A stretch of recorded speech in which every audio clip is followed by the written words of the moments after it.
idea es que no solamente después se quede en Amazon, sino que siga en otras plataformas. Para mí ese es el futuro de este tipo de cosas. O sea, no creo que si en algún momento estuvo en la televisión cultural, está bien que esté en estos otros espacios donde tú puedes escoger lo que quieres ver, y que es curioso que haya de repente en la oferta con este tipo de materiales, ¿no? Sí se me hace interesante, se me hace muy importante. Y sobre todo, como te decía, que el abanico de posibilidades sí se diversifique.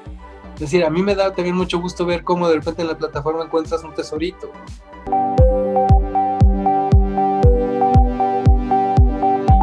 Pues hay otros 4 o 5 casilleros que falta por llenarse, que tienen que ver con las cartas de amor, por ejemplo, de mi padre y mi madre, donde también se habla de los orígenes de la familia, ¿no? Desde dónde vienen los apellidos, que tiene mucho que ver con una genealogía histórica de cómo se conforma una nación, por ejemplo. Y también hay otro que tiene que ver con todas las rarezas que ocurren por ahí en el mundo de cómo se les hace, cómo hacen las adaptaciones, de cómo trabajan la obra, ¿no?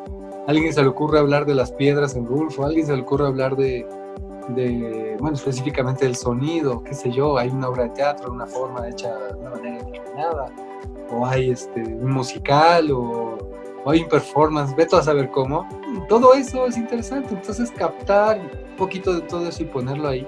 El paisaje en Rulfo, que es un capítulo que tiene que ver con el desastre que se está haciendo ecológicamente en México, que es un muy buen espacio para hablar de eso. O cómo se hace una película, una serie sobre Pedro Páramo, pues también hacemos un capítulo sobre eso.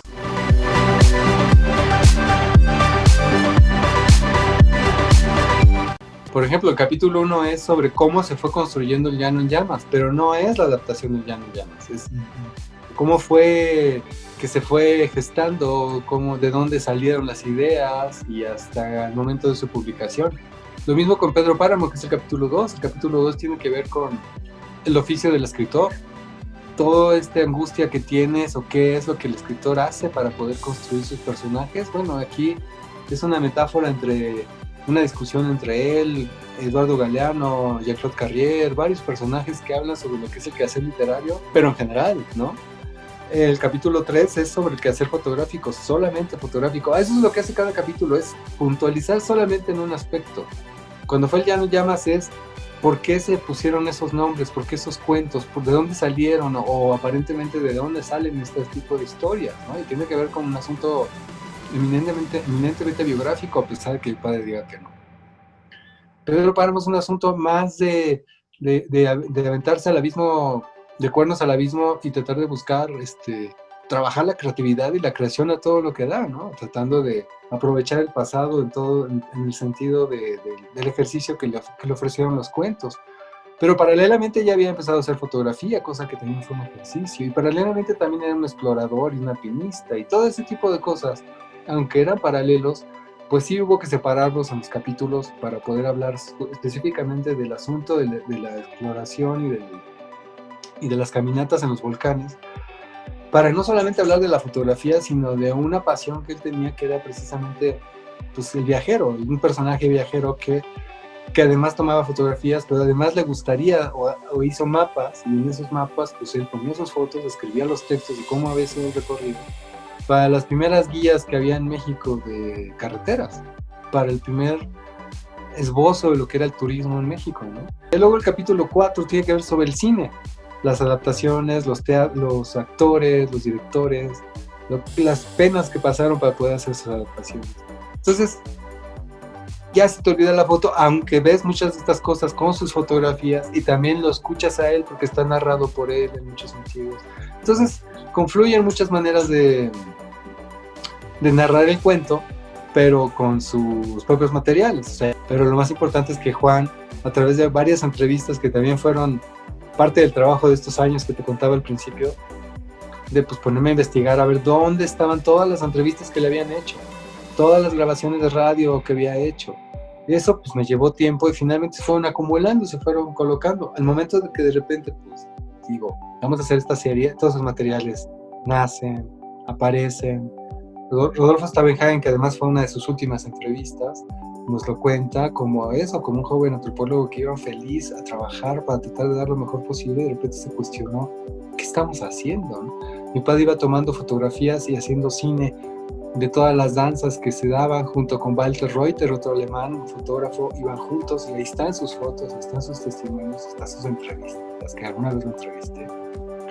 Y está todo este camino que a final de cuentas le hizo conocer la fotografía indigenista, y un asunto que con el tiempo lo fue a llevar a trabajar en el Instituto Nacional Indigenista. Entonces es un periodo muy importante, fue casi yo nací cuando él empezó a trabajar en el INI, y pues murió trabajando en el INI. Entonces toda mi vida él es más bien un editor de libros de antropología social del INI, ¿no? Y luego otra parte también, que es el capítulo 6, que tiene que ver con, pero este señor era escritor, ¿no? ¿Dónde quedaron las obras que supuestamente se hicieron después? ¿Qué pasó con el mito de la cordillera? ¿Qué pasó con todas estas cosas? Y pues lo que te puedo decir es que hay que ver el capítulo 6 para entenderlo. No podría ser un solo capítulo. Es decir, el capítulo 7, por ejemplo, es un resumen de todo el capítulo. Para quien de repente dice, yo nada más quiero un capítulo. Ah, bueno, el capítulo 7 está todo. Muy bloques, si quieres, porque es un poco un resumen de los otros 6. Pero te puedes dar cuenta de lo que fue el viaje de una vida que pues para mí se quedó un poco trunca, ¿no? O sea, es muy curioso, es penoso pensar que a los 68 años ya te vayas, pues por la fumadera o por el exceso de uso del cuerpo, y que finalmente llegaste hasta un punto en donde ya se llegó todo, y que quedaron muchas cosas truncas. Eso pues de alguna manera tocará en el capítulo de todo lo que tal vez se pudo hacer, como proyectos que tú como espectador podrías imaginar en el futuro que podrían haber sido.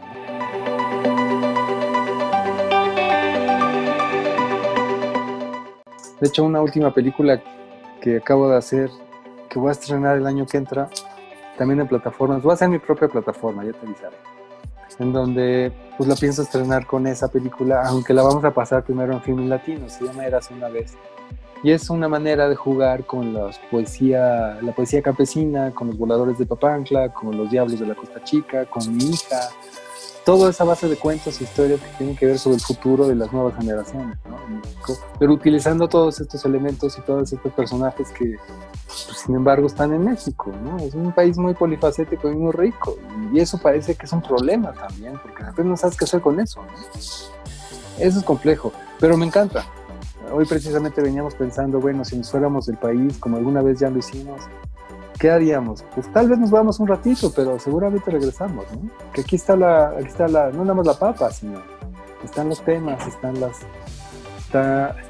fibras, ¿no? Y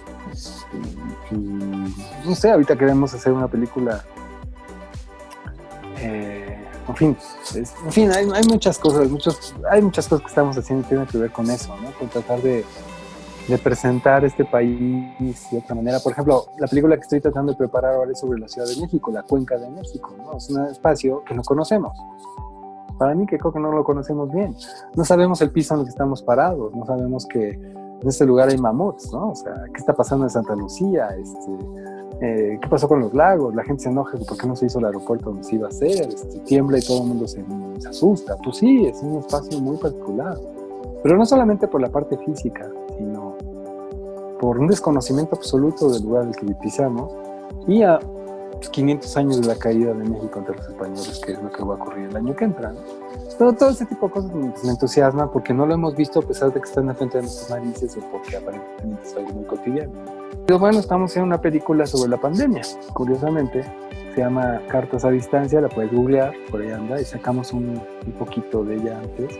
Y tiene que ver con lo que tú decías. O sea, finalmente, una de las cosas que creo que se ha puesto a prueba todo el mundo, no solamente el gobierno de México, es la capacidad de comunicación que tenemos como seres humanos. Es decir, tenemos los medios de comunicación más sofisticados que te puedas imaginar, al mismo tiempo muy tramposos, y que solamente se dedican a un aspecto muy particular que tiene que ver el amarillismo de la noticia respecto de cuántos han muerto, qué tan grave es llamarle pandemia, y los extremos de aislamiento al que podemos tener. Incluso las escenas y las películas son estas desgracias que le pasan a la gente por vivir encerrados en sus casas, O sea, situaciones bastante amarillistas y desagradables, si quieres, ¿no? Y entonces uno se pone a pensar, eso es lo que tiene que ser la comunicación del cine, ¿no? Llegar a tocar ese tipo de fibras humanas.